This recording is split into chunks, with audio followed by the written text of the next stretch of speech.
এই মুহূর্তে আরো একটি বড় খবর। মুর্শিদাবাদের শাসক শিবিরে বড় সড় ধাক্কা। মুর্শিদাবাদের ডোমকলের 6 নম্বর ওয়ার্ডে প্রায় 200 জন কর্মী তৃণমূল কংগ্রেস ছেড়ে কংগ্রেসে যোগদানের দাবি কংগ্রেস নেতৃত্বের।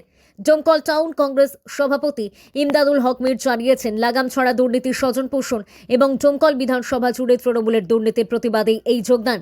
কংগ্রেস নেতৃত্বের আরও দাবি, তৃণমূলের তথাকথিত উন্নয়নের মুখোশ খুলে গেছে। মানুষ আর বিশ্বাস রাখতে পারছেন না শাসক দলে।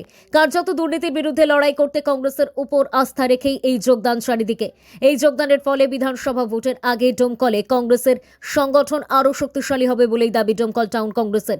যদিও এই যোগদানের কথা অস্বীকার করছেন তৃণমূলের দাবি, তারা প্রথম থেকে কংগ্রেসের সঙ্গে যুক্ত ছিল। তৃণমূলের এই কথাকে পাত্তা দিতে নারাজ কংগ্রেস।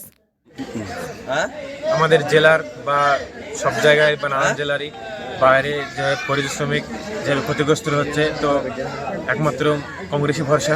তাই আমরা কংগ্রেস জয়েন করেছি। আমাদের অনেক ছেলেপেলে যুবক আজকে আমরা জয়েন করেছি।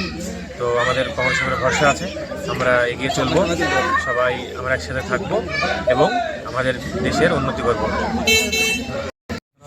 আপনারা জানেন, আজকে সারা পশ্চিমবাংলায় তৃণমূলের যে দুর্নীতি, তৃণমূলের যে স্বজন পোষণ, তৃণমূলের যে শিক্ষা চুরি, তৃণমূলের আজকে সারা পশ্চিমবাংলা বিভিন্নভাবে যে দুর্নীতি, ইন্দিরা আবাসনে ঘরের নামে কাটমানি এবং বিভিন্ন কাজের বিনিময়ে কাটমানি, তোলাবাজ, এই সমস্ত কারণের জন্যে আজকে সারা বাংলার মানুষ কিন্তু রুখে দাঁড়িয়েছে। সেই সঙ্গে কিন্তু আমাদের ডোমকুলের মানুষও কিন্তু রুখে দাঁড়িয়েছে। তৃণমূল যতই চেষ্টা করুক না কেন, তাদের এই দুর্নীতিকে তারা ঢাকতে পারবে না।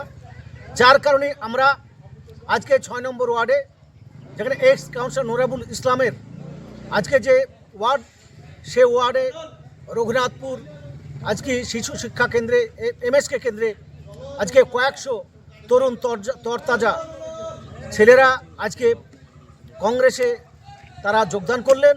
এবং তারই মধ্যে দিয়ে আমরা একটা অনুভব করতে পারি, সারা ডোমকুলের তৃণমূল নিপাত যাচ্ছে, সারা বাংলায় তৃণমূল নিপাত যাচ্ছে। আজকে তাদেরকে এই পশ্চিমবাংলা ছেড়ে তাদেরকে আজকে শ্রীলঙ্কায় পালাতে হবে, বিভিন্ন রাষ্ট্রে পালাতে হবে, কারণ মমতা ব্যানার্জি যা দুর্নীতি করে রেখেছে। এবং এই ডোমকুলে আমরা আপনাদেরকে পরিষ্কার করে বলছি, ডোমকুলে তৃণমূল থাকবে না। ডোমকুলের মানুষ ভারতীয় জাতীয় কংগ্রেসকে সম্মান করে, ভারতীয় জাতীয় কংগ্রেসের মাটি। অতএব এই ভারতের জাতীয় কংগ্রেসের পতাকা তলে দাঁড়িয়ে মানুষ এই লড়াই করবে। এই লড়াই আমাদের আগামী দিন আমরা তৃণমূলকে আমরা পতন ঘটাবো, এটা আমার ভাবনা এবং মানুষের ভাবনা। আপনার পরিচয়? আমি ইমদাদুল হক মীর, ডোমকল টাউন কংগ্রেস সভাপতি।